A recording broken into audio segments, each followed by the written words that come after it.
தனியரசு நீங்க குறுக்கிட்டீங்க, ஆனால் கேள்வியும் உங்ககிட்ட தான். எதிர்கட்சி அதிமுக இந்த டாஸ்மாக் விவகாரத்தை கையில் எடுத்திருப்பதனுடைய பின்னணியா நீங்க என்ன பார்க்கிறீங்க? இன்றைக்கு அவர்கள் எழுப்பக்கூடிய இந்த விவகாரத்தை எதை நோக்கி இது தமிழ்நாட்டு அரசியல தள்ளுன்னு பார்க்கிறீங்க? இல்ல, அதுல நம்முடைய மூத்த ஊடகவியலாளர் ஜென்ராமையா சொன்ன மாதிரி அது பாஜகவினுடைய திட்டமிட்ட நாடகத்தின் ஒரு அங்கமா அண்ணா திராவிட முன்னேற்ற கழகம் சட்டமன்ற பேரவைக்குள்ளும் வெளியிலும் டாஸ்மாகினுடைய தலைமை நிறுவனத்தில் அதாவது இடி அமலாக்க பிரிவினுடைய அந்த சோதனையின் முடிவில் அது தந்த அறிக்கை, அந்த அறிக்கையில் இப்படி ஒரு தோராயமா ஒரு தொகையை சொல்லி அதுல முறைகேடு நடந்திருப்பதாகவும் அதை ஒட்டி எங்களுக்கு நீதி வேண்டும் என்று அண்ணா திராவிட முன்னேற்ற கழகம் மக்கள் மன்றத்திலையும் தமிழ்நாடு சட்டமன்ற பேரவையில் பிரதான எதிர்கட்சி என்கிற அளவில் அதனுடைய தலைவர் ஐயா எடப்பாடி அரசிடம் வினா எழுப்புகிறார். நியாயம் தான், ஒரு ஜனநாயகத்தில் ஆளுங்கட்சி எதிர்கட்சி நாட்டில் நடக்கிற சம்பவங்களை ஒட்டி விளக்கம் கேட்கலாம், அரசு பதில் சொல்ல வேண்டும் என்கின்ற கடமை இருக்கிறது. அதுல ஒண்ணும் இல்லை. அதுல நம்ம எல்லாரும் திரும்ப என்ன கேட்கிறோம்னா, நீங்க முதல்ல தமிழ்நாடு மாநிலத்துல மட்டும் இல்லமா, இந்தியாவிலேயே அமலாக்க பிரிவினுடைய நடவடிக்கையில் செயல்பாடு என்பது ஊழலை ஒழிக்க வேண்டும் அல்லது முறைகேடுகளை ஒழிக்க வேண்டும் என்று அது பாரபட்சம் இல்லாமல் மோடி, அமித்ஷா அல்லது பாஜக அவருடைய இந்த அரசு செயல்படுமானால் நம்ம யாரும் இதுல வினா எழுப்ப போறதில்லை. இந்த நடவடிக்கையை நம்ம ஏற்போம், அங்கீகரிப்போம். ஆனால் முழுக்க பாஜகவினுடைய அதாவது எதிர்கட்சிகளை கட்டுப்படுத்துவதற்கும் முடக்குவதற்குமான ஒரு கருவியாக அரசினுடைய எல்லா முகமைகளையும் அது ஏவுகிறது. அதில் அதிகாரம் வலிமையாக இருக்கிற ஆயுதம் உடனடியாக அரசியலில் மாற்று கருத்துள்ளவர்களை பணிய வைப்பதற்கு இருக்கிற ஒரே ஆயுதம் அமலாக்க பிரிவு தான் பாஜகவுக்கு.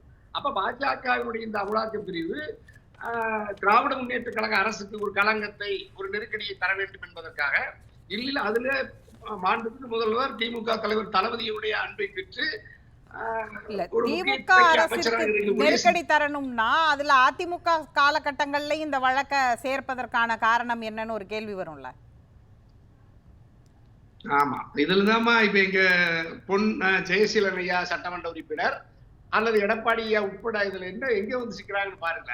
அதாவது அது மாநில கட்சிகளை மாநில கட்சியில் இல்ல, இந்தியாவில் பாஜகவை தவிர வேறு எந்த அரசியல் கட்சியையும் அது விட்டு வைக்காது. அதை ஒழிக்க வேண்டும் என்று விரும்புகிற பாஜகவினுடைய இந்த திட்டத்திற்கு அதிமுக தெரிந்தோ தெரியாமலோ இரையாகிறதுங்கிறது இன்னும் நமக்கு கூடுதலான வருத்தம், கூடுதலான வேதனை இருக்கு. ஏன்னா நீங்க இப்ப நம்ம டாஸ்மாக் ஊழல் இருந்தா தண்டிக்கப்படணும், அதுல நடவடிக்கை எடுக்கணும். ஆனா நம்ம அதுல பாஜகவினுடைய பார்வை அல்லது எதை நோக்கி கூர்மையாக நகர்றது என்றால் அது செந்தில் பாலாஜி என்கின்ற மேற்கு மண்டலத்தில் அல்லது தனக்கு கொடுக்கிற பொறுப்புகளை மிக சிறப்பாக செய்கிறார். தேர்தலில் போட்டியிட்ட இடங்களில் எல்லாம் வெற்றி பெறுகிறார். கொடுக்கிற பொறுப்புகளை எல்லாம் நிர்வாகத்தை சிறப்பாக செய்கிறார். பிறகு அந்த எந்த பகுதிக்கு அரசியல் ரீதியாக வாக்குகளை பெற்று மக்கள் பிரதிநிதிகளாக தன்னை நம்பி வருகிறவர்களை கட்சிக்காரர்களை வெற்றியடை செய்ய வேண்டுமோ அதற்கான வியூகத்தை மிக சிறப்பாக செய்து உழைக்கிறார். அது அண்ணா திராவிட முன்னேற்ற கழகத்தின் போது புரட்சித் தலைவர் அம்மாவின் பெருநம்பிக்கையை பெற்றிருந்தார். பிறகு திராவிட முன்னேற்ற கழகம் வந்த பிறகு இன்றைக்கு தளபதியாரின் பெருநம்பிக்கையை பெற்று அதே நிர்வாகம் அதே வெற்றியை பெற்று வருகிறார். ஆனா இப்ப நீங்க இன்னொரு ஜெயசீலன் சொன்னாங்க, தளபதி அதாவது எதிர்கட்சி தலைவராக இருக்கிற பொழுது திமுக இருக்கிற பொழுது நீங்க செந்தில் பாலாஜி ஐயா கொடுத்து நீங்க தானே குற்றம் சொல்கிறீர்கள், விமர்சனம் செய்தீர்கள். தேர்தல் பரப்புரையில எல்லாம் வச்சாங்க தானே. ஆமா, ஆனா தளபதி அல்லது கலைஞர் இருக்கிற காலத்திலிருந்து என்ன நடக்கணுமா, அவங்க கட்சியில சேர்ந்துலாம், நீங்க செயல்படலாம், நல்ல பொறுப்பெல்லாம் வாங்கலாம். ஆனா நடைபெறுகிற வழக்கில் அவர்கள் தலையிட்டு தன்னுடைய கட்சிக்கு ஒருவர் வந்து விட்டார் என்பதற்காகவே நீதியை வளைத்து அவர்களை தப்பிக்க வைத்ததாக வரலாறு இல்லை. அதுக்கு உதாரணத்துக்கு எங்க ஜெயசீலன் உள்ளிட்ட நாட்டு மக்களுக்கு சொல்றேன், அண்ணா திராவிட முன்னேற்ற கழகத்தின் செல்வாக்காக இருந்த நாடாளுமன்ற உறுப்பினராகவே இருந்த செல்வ கணபதி ஐயா வந்தார். அவருக்கு திராவிட முன்னேற்ற கழக அரசு இருக்கிற பொழுதுதான் அவருக்கு தண்டனை கிடைச்சிச்சு. நீங்க இந்திரகுமாரி அம்மா அதிமுகவில் இருந்து திராவிட முன்னேற்ற கழகத்துக்கு வர்றாங்க. திராவிட முன்னேற்ற கழகத்துக்கு அரசு வழக்கு நடக்கிறது, தண்டிக்கப்பட்டு சிறையேத்தாங்க. அப்ப நீங்க அது போய் திமுக அவங்களை காப்பாத்தல. நாளைக்கு செந்தில் பாலாஜி ஐயா வழக்கு நடக்குது, வழக்குல நீதிமன்றம் தந்த தீர்ப்பை திராவிட முன்னேற்ற கழகம் எப்பொழுதாவது தலையிட்டு அதை விமர்சித்து அல்லது அதுல ஏதாவது ஆதாயத்திற்காக சம்பந்தப்பட்டவர்களுடைய சட்ட நடவடிக்கையில் தலையிட்டதாக இல்லவே இல்லை. அவர்கள் தன்னுடைய கட்சிக்கு வந்த பிறகு அவர்களுடைய கடமையை சரியாக செய்கிறார்களா, தன்னுடைய நிர்வாகத்தில் குற்றமோ குறையோ இல்லாமல் ஒரு முதலமைச்சர் என்கின்ற அளவில் தன்னுடைய அமைச்சரை பராமரிக்கிறார். இந்த அரசியல் இப்ப நீங்க அதுக்கு தான் இன்னைக்கு டாஸ்மார்க்ல அதே மாதிரி இப்ப நீங்க நம்ம எல்லாரும் என்ன தொடர்ந்து வலியுறுத்துறோம், நான் தான் முதல்ல இது மாதிரி ஒரு மாநில அரசினுடைய ஒரு துறையினுடைய தலைமை அலுவலகத்துக்கு வருமான வரித்துறையோ அல்லது இது மாதிரி அமலாக்க பிரிவுகளோ இப்படி சோதனை என்கின்ற பெயரால் அரசு இயந்திரத்தை தடுத்து நிறுத்துவது. இல்ல, நீங்க இந்த கேள்வியை தொடர்ந்து எழுப்புறீங்க. ஆனால் டெல்லியா இருக்கட்டும், சத்தீஸ்கரா இருக்கட்டும், அங்கேயும் இப்படியான சோதனைகள் நடைபெறத்தானே செஞ்சது.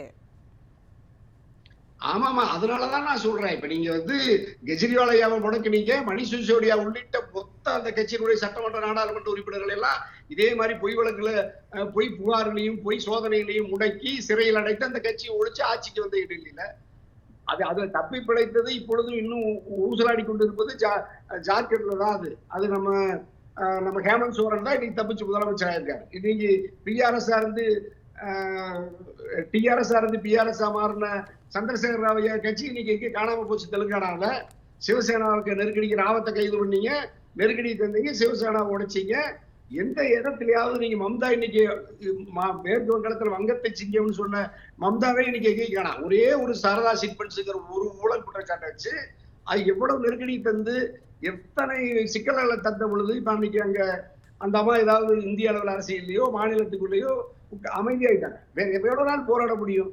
எஞ்சி இருப்பது இந்தியாவிலேயே ஒரே ஒரு கட்சி தான் பாஜகவை சித்தாந்த ரீதியாக நிர்வாக ரீதியாக கேள்வி கேட்கிற ஆற்றலையும் அரசியல் கொள்கை உறுதியும் இருக்கிற ஒரே கட்சி, ஒரே மாநிலம் தமிழ்நாடு தான். பாஜக அதை அரசியல் தளத்துல சித்தாந்த முரணோட எதிர்கொள்ளும். அதுல திமுகவுக்கும் பாஜகவுக்கும் ஆன ஒன்றா அது தொடர்ந்து அது கொள்கை ரீதியாகவும் இப்போ மத்திய அரசு மாநில அரசு உறவு ரீதியாக இருக்கக்கூடிய அது நிதி பங்கீடு தொடங்கி எல்லாவற்றையுமே அவர்கள் அல்லது ஒவ்வொரு விஷயத்திலையுமே அது மும்மொழி கொள்கை இப்படியான விஷயங்களை எப்படி தொகுதி மறுவரைன்னு திமுக வர்சஸ் பாஜகங்கிற அது ஒரு புள்ளியில ஒரு அரசியல் நகருது. அப்ப அதிமுக இதுல சித்தாந்த முரண் இல்லைல்ல, அப்ப அவங்க இந்த ரோலை எடுப்பதற்கான காரணம் என்னன்னு ஒரு கேள்வி வரும்ல. நீங்க சொல்றதுதான் வாதம் அப்படின்னா அகில இந்திய அளவுல பாஜகவை எதிர்க்கிறது திமுகனா அப்ப திமுகவை எதிர்ப்பதுங்கிறது இங்க கள அரசியல்ல யதார்த்தமான ஒண்ணு தானே. திமுக வர்சஸ் அதிமுகங்கிறது தானே தேர்தல் களம். ஆமாமா, இப்ப திராவிட முன்னேற்ற கழகத்தினுடைய கொள்கைகளையோ சித்தாந்தங்களையோ அல்லது அது ஏற்றுக்கொண்டிருக்கிற சித்தாந்த நடைமுறையில் ஏதாவது தடம் மாறி அது தமிழ்நாட்டு மக்களுக்கு 8 கோடி தமிழர்களுக்கு அல்லது உலகம் முழுக்க பரவி வாழுகிற ஒட்டுமொத்த 10 கோடிக்கு மேற்பட்டிருக்கிற தமிழ் சமூகத்திற்கு திராவிட முன்னேற்ற கழகத்தினுடைய கொள்கையோ கோட்பாடோ அதனுடைய தீர்மானங்களோ அல்லது அதன் அரசு கொண்டு வர திட்டங்களோ மக்களை எந்த இடத்தில் பாதிக்கப்படைய செய்தது அல்லது நாட்டில் 140 கோடி மக்களுக்குமான அரசியல் அல்லது பாஜக தலைமையேற்ற பிறகு மோடி அமித்ஷாவுடைய இந்த அரசினுடைய விசாரணை முகமைகளினுடைய அத்துமீறல் ஜனநாயகத்திற்கும் இந்த மக்களாட்சி குடியரசு தத்துவத்திற்கும் எதிரான அரசியல் அமைப்புக்கு முரணான அதனுடைய செயல்பாடுகள் குறித்து அண்ணா திராவிட முன்னேற்ற கழகம் எந்த இடத்திலாவது கேள்வி எழுப்பி இருக்கிறதா? இல்லவே இல்லை. ஆனால் திராவிட முன்னேற்ற கழகம் ஒரு பிரதான எதிர்கட்சியாக நான் எதிர்க்கிறேன் என்று சொல்லுகிற எடப்பாடியால் திராவிட முன்னேற்ற கழகத்தின் எந்த திட்டத்தை நீங்கள் குறை கண்டீர்கள் அல்லது திராவிட முன்னேற்ற கழகத்தினுடைய எந்த அரசியல் நகர்வு தமிழ்நாட்டு மக்களுக்கு எதிரானது? அதையும் நீங்க பட்டியலிடவே முடியல எடப்பாடியால. அப்ப பாஜக அண்ணாமலை சொல்லுகிறார் ஈடி வருகிறது 1000 கோடி ஊழல் என்றால் அதற்காக ஒரு பதாகைகளை கையில கொடுத்து ஒரு அறிவு சார்ந்த இங்க ஜெய்சிலன் மாதிரி சட்டமன்ற உறுப்பினர்கள்ட்டெல்லாம் அதை கொடுத்து பள்ளிக்கூடத்து குழந்தைகளை போல அழைத்து செல்கிறீர்களே, அதுல என்ன இப்ப உங்களுக்கு அதுல என்ன ஒரு ஜனநாயக முறைப்படி செய்யக்கூடிய ஒரு போராட்டம் தானே. அதை நம்ம பள்ளிக்கூடத்திற்கு அழைச்சிட்டு போற மாதிரின்னு பார்க்கலாமா? மக்கள் நலனுக்காக தானே அவர் சொல்றாரு. பாஜகவுடைய திட்டம் எப்படிமா மக்கள் நலன் சார்ந்ததா இருக்கும்? அண்ணாமலை சொல்லுகிறார், எடப்பாடியார் இவர்களை அழைத்துக் கொண்டு போகிறார்கள். அமலாக்க பிரிவு சொல்லுகிறது இவர்கள் அந்த பதாகையை ஏந்தி கொண்டு சட்டமன்றத்திற்கு போகிறார்கள். முதல்ல அமலாக்க பிரிவினுடைய செயல்பாட்டை அதிகாரத்தை குறைக்க வேண்டும் என்று அண்ணாவின் பெயரால் கட்சி நடத்துகிற திராவிடத்தின் பெயரால் கட்சி நடத்துகிற அதன் பொதுச் செயலாளர் ஐயா எடப்பாடியும் அந்த 66 சட்டமன்ற உறுப்பினர்களும் திராவிட முன்னேற்ற கழகத்தை விட கூடுதலாக தமிழ்நாடு சட்டமன்ற பேரவையில் முழக்கத்தை முன்வைத்திருக்கிறது. தமிழ்நாடு அரசு டாஸ்மார்க் நிறுவனத்தில் மத்திய மோடி அமித்ஷா அரசினுடைய அமலாக்க பிரிவு சோதனை செய்வதை நீங்க மாநில அரசு தடுத்து அதிமுக ஆட்சி காலத்துல தலைமை செயலகத்துல அவங்க ஆட்சி காலத்துல சோதனை நடந்த போது அவங்க அமைதியா தானே இருந்தாங்க. சோதனை நடக்குதுன்னு அதுதான சிக்கலை இப்ப. ஆனா திராவிட முன்னேற்ற கழகம் எதிர்த்துச்சு. அப்பொழுது தளபதி கடுமையை எதிர்த்தாரு. நீ மாநில அரசினுடைய தமிழ்நாடு சட்டமன்ற தலைமைச் செயலகத்திலேயே நீங்க எப்படி சோதனை நடத்தலாம்னு சொல்லி மிக கடுமையா திராவிட முன்னேற்ற கழகம் தான் எதிர்த்தது. திராவிட முன்னேற்ற கழகம் தான் கருப்புக்குடி ஆர்ப்பாட்டத்தை நடத்தியது.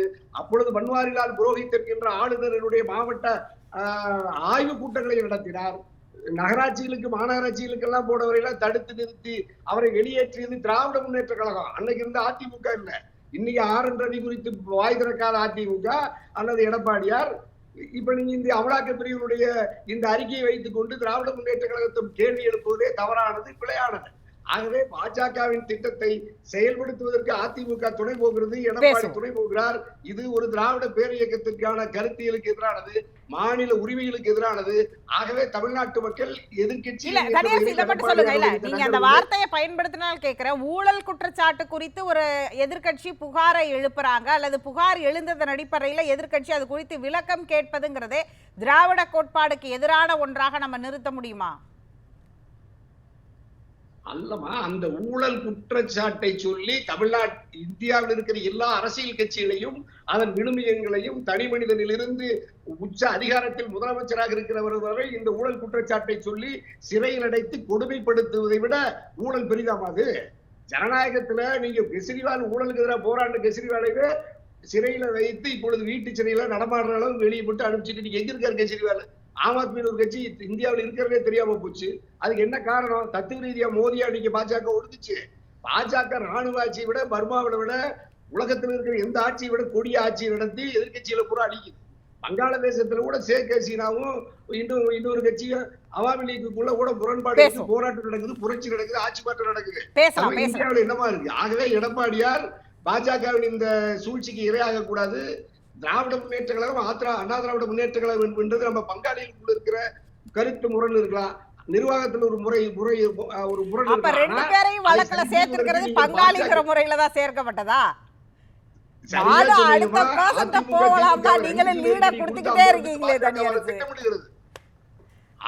இப்ப பாஜக திட்டம் என்ன? கழகங்கள் இல்லாத தமிழ்நாடுன்னு சொல்லுது. அப்ப முதல்ல அதிமுகவை அடித்து அதை காலி விடணும். நீங்க அதிமுக எதுக்கவே இல்லைன்னு சொல்றீங்க. ஏன் எதுக்கலன்னா சிறைக்கு போறதுக்கு அவங்களுக்கு தயாரா இல்ல. ஏன் இப்ப நீங்க இவ்வளவு ஆட்கள் ஏன் சிறைக்கு போறதுக்கு என்ன எதுக்கு பயம்? அதிமுக 2 கோடி பேர் தொண்டர்கள் இருக்கிறீங்க. என்ன காரணத்தினால அவங்க சிறைக்கு போக முடியுமா? இது என்ன தனி அரசு சொல்லுங்க நீங்க. அல்லமா, இப்ப நாங்க இல்ல எங்க எடப்பாடியோ எங்க ஜெயசீலன் ஐயா மாதிரி 66 சட்டமன்ற உறுப்பினர்களும் மாநிலத்துக்கு எங்களுக்கு நிதி கொடுங்க, கல்வி நிதியை விடுவீங்க, நாடாளுமன்ற தொகுதி மறுசீரமைப்புல தமிழ்நாட்டை வஞ்சிக்காத, மும்மொழி கொள்கையை நாங்க ஏற்க மாட்டோம், இதையெல்லாம் நீங்க 66 சட்டமன்ற உறுப்பினரோட எடப்பாடி ஆளுநர் மாளிகை நோக்கி ஆர்.என். ரவியை நோக்கி பேரணி நடத்துனாங்கன்னா அவருதான் ஸ்டார். ஆனா போக மாட்டாரு. ஏன்னா அப்படியே வண்டி ஏற்றி டெல்லி திகார் செயலுக்கு கொண்டு போவாருன்னா நீங்க டெல்லிக்கு போராட மாட்டேங்கிறீங்க எடப்பாடி. ஆனா தளபதி எதுவும் செய்ய மாட்டாரு, பாவம். பதாகை கொண்டுட்டு வந்தாலும் மறுபடியும் கழட்டி வச்சுட்டு உள்ள வாங்கன்னு சொல்றாரு. ஒரு மென்மையான முதலமைச்சருங்கிறதுனால மகிழ்ச்சியா சந்தோஷமா எதிர்கட்சி எடப்பாடி இருக்காரு. இந்த நிலை நீடிக்க கூடாது. பாஜகவை கட்டுப்படுத்துவதில் இருதுருவ அரசியல் தமிழ்நாட்டில் பராமரிப்பதற்காக எடப்பாடியாருடைய இந்த வியூகத்தை மாற்றி அமைக்க வேண்டும். இந்த டாஸ்மாக் ஊழல் என்பது பாஜகவின் ஒரு கருவி, அதுக்கு இரையாகிவிடக் கூடாது. ஆகவே இதுல ரொம்ப கவனமாக அதிமுக நம்முடைய நியூஸ் 7 தமிழ் வழியா கேட்டுக்கிறோம். பேசலாம். 39 சட்டமன்ற உறுப்பினர்கள் கொடுத்துருக்காங்க, நாடாளுமன்ற உறுப்பினர்கள் டிஎம்கே கொடுத்துருக்காங்க. ஏன் ஜனாதிபதி மாளிகையை நோக்கி அவங்க அங்கே போய் போராட வேண்டியதானே? இப்போ மத்திய அரசாங்கத்தோட மத்திய அரசாங்கம் கொண்டு வரக்கூடிய சட்டங்களை எடுத்து நீங்கள் போராடிங்கன்னா அந்த உரிமை அவங்களுக்கு இருக்கு. டெல்லியில் அவங்க இருக்காங்க. நாங்கள் இங்கேருந்து 66 போய் அங்கே போய் திகார் ஜெயிலுக்கு போகிறதுக்கு பதிலாக 39 நாடாளுமன்ற, ஏன் 40 பாண்டிச்சேரி சேர்த்து கொடுத்துருக்குறாங்க. நீங்கள் தாராளமாக ஜனாதிபதி மாளிகைக்கு போங்க. யார் வேண்டாம்னு சொன்னாங்க? வேண்டாம்னு சொல்லியே தொடர்ந்து அதாவது இந்தியாவில் இருக்கக்கூடிய இந்தியாவுடைய மனசாட்சியாக செயல்பட்டு கொண்டிருப்பவர்கள் யார் அப்படின்னா தமிழ்நாட்டிலிருந்து சென்றிருக்கக்கூடிய அந்த 40 பேர். அவங்க தான் இந்தியாவுடைய மனசாட்சி. We are the conscience keepers of the entire country. எந்த போராட்டம்னாலும் அவங்க தான் அங்கே போராடி கொண்டு இருக்கிறார்கள். அது கருப்பு கொடி ஏந்திய போராட்டம்னாலும் சரி, பாராளுமன்ற வளாகம்னாலும் சரி, எங்கனாலும் சரி போராட்டங்களை நடத்தி கொண்டு இருக்கிறோம். ஒன்றிய அரசுக்கு எதிராக இப்போ பேசியிருக்காரு தமிழ்நாட்டுடைய முதல்வர். வயிறு எரியுது அப்படின்னு சொல்லியிருக்காரு. தயவு செஞ்சு கேஸ் சிலிண்டர் விலையை திரும்ப பெறுங்க அப்படின்னு சொல்லி கோரிக்கை வைத்திருக்கிறார். இப்படி ஏதாவது ஒண்ணு பேசுவாங்களா? அதிமுகவால பேச முடியுமா? பேசலாம்.